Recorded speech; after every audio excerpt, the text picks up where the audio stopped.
So what happens is you carry this burden into adulthood. And what it does is it leads you to waste your life making a string of horrible decisions. Like I dated this terrible person for 8 years because they reminded me of my father, or I went and I got addicted to drugs, or I spent all my money because I had this issue from childhood that I never actually fixed.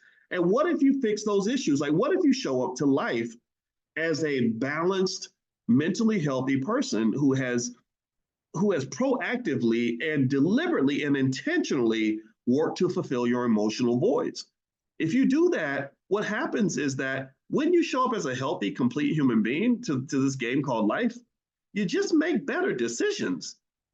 You don't waste all your money on nonsense because your self-esteem is fully developed, and you understand, you've been able to properly contextualize the horrible things that happen to you. You've been able to heal from some of the trauma, so you're more balanced and smarter. So what does that mean? Well, that means, like, so if I'm a guy who went through some horrible stuff, or maybe I have some mama issues, I'm not going to be tempted to go lay down with any big butt and a smile that comes along. I'm going to say, no, no, no. I'm attracted to this woman, but because my consciousness is at a certain level and I have healed, I'm a complete person. I understand that I don't have to sleep with this lady just because she looks good. I'm going to pick the kind of woman that really needs to be in my life. Because I've learned to value myself, I can properly choose the kinds of men who should be in my bed. Again, if you're a woman, there's no diddy. Men ain't no man never been in my bed like that. But you know what I mean, right? So really, what I'm saying to you is that when you're talking about healing and therapy,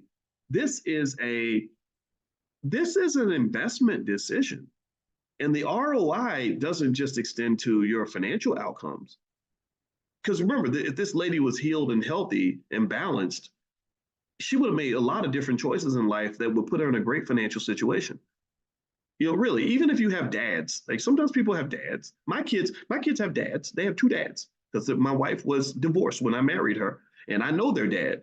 And guess what? Their dad is a great guy. He's very mature, and he knows a hell of a lot about money. And I told the kids, I said, yeah, you got two dads. I'm your bonus dad, and I love you just like you're my own.